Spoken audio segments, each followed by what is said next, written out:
हो, बागायती शेती करताना नेमका कोणत्या गोष्टीकडे लक्ष दिलं पाहिजे? बागायती शेती करताना नेमका पाऊस शेतकरी पाऊस मित्रांनो, हा आपली परंपरागत चालत आलेली शेती ही पावसाच्या पाण्यावर अवलंबून आहे.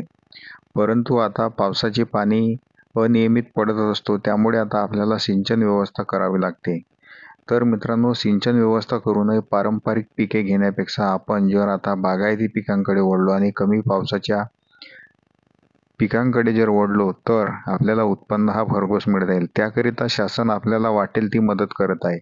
तर मित्रांनो, अशाच प्रकारचा एक उपक्रम एका सुशिक्षित तरुणाने घेतलेला आहे आणि त्यामध्ये आंब्याची बाग फुलवली आहे.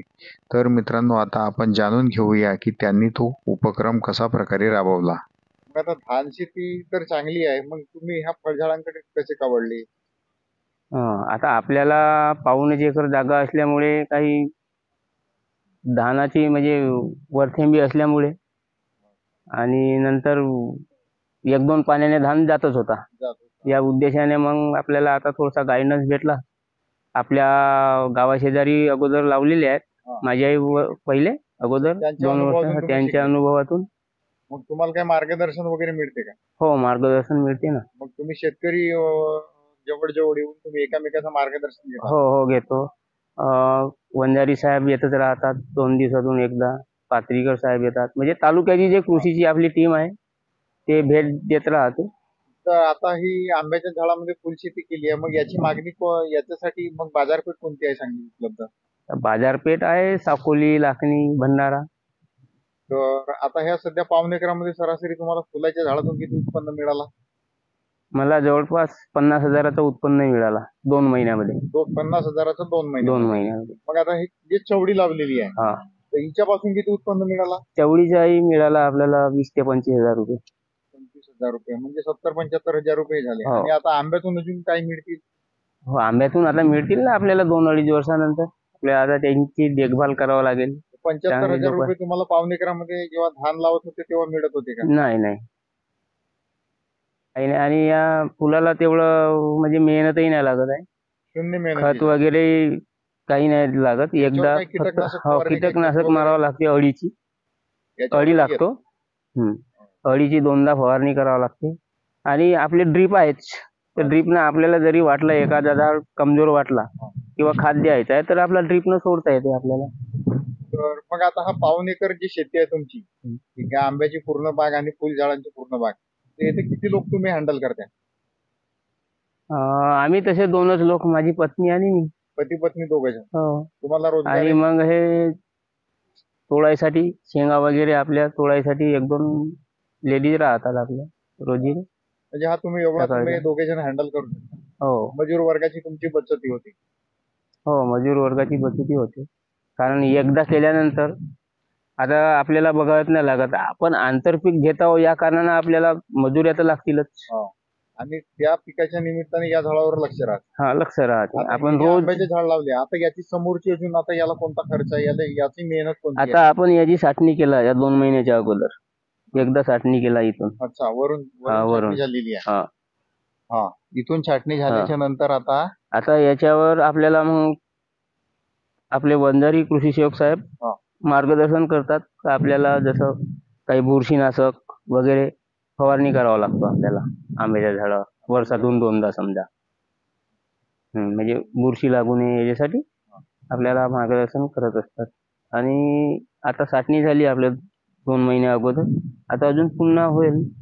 आता 5-6 मला सांगा, महिने. जेव्हा आंब्याचे झाड मोठे होतील तेव्हा तुम्हाला हे फूल वगैरे घेता येणार का? किंवा ही जशी चवडी वगैरे लावलेली आहे, तर हे घेता येतील की नाही घेता येणार? नाही, आंब्याचे झाड मोठे झाल्यानंतर जसं आपल्याला उत्पन्न चालू झाला समजा, त्याच्यानंतर आपल्याला जसे हे 2 बेड अंतर आहे. अच्छा. आपण एका बेडच्या नंतर 2 बेड आपण आंतरपिकासाठी आता घेतले आहेत. हे 2 बेड नाही येणार, एकच राहणार. एकच बेड राहणार. एकच राहील. मग एकला आपण जो लावायचा आहे समजा, हे चवडी वगैरे नाही, असेच जसे आपण आता फुल आहे या हाईटला फुल येऊ शकतात, याच बजेटचा आपल्याला तो आंतरपीक घेता येईल. वांगे किंवा गवार शेंगा, ज्याला हे धागा वगैरे किंवा बास वगैरे नाही लागत असाच पीक आपल्याला घेता येईल. मग आता याच्यामध्ये आता आम्ही काही लोकांकडे जातो, पाहतो की त्यांच्या आंब्याच्या बागेमध्ये हा पोल्ट्रीचा व्यवसाय केलेला असते. हो. तर तो सक्सेस आहे का? हो, सक्सेस आहे ना. आमच्या गावी केलेले आहेत, 2 झालेले आहेत. आता आम्ही फॉर्म भरलेला आहे.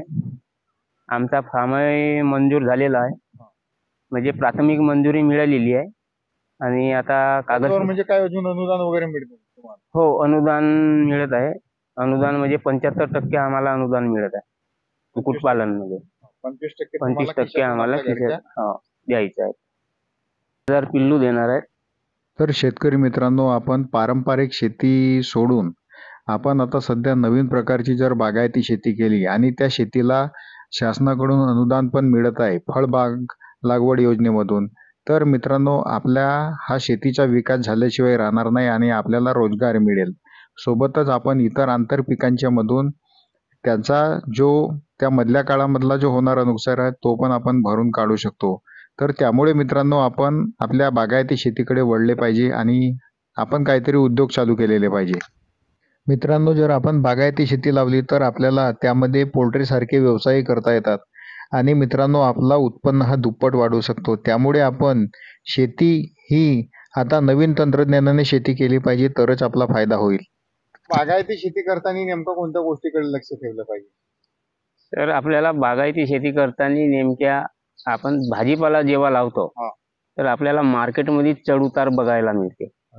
कधी कधी आपल्याला 2 रुपये किलो द्यायला लागते, परंतु खचून न जाता तोच माल अजून पुन्हा 60 रुपये 70 रुपये किलोनं आपण देतो. म्हणजे बाजाराची पडझड हा, आहे. बाजाराची पडझड आहे.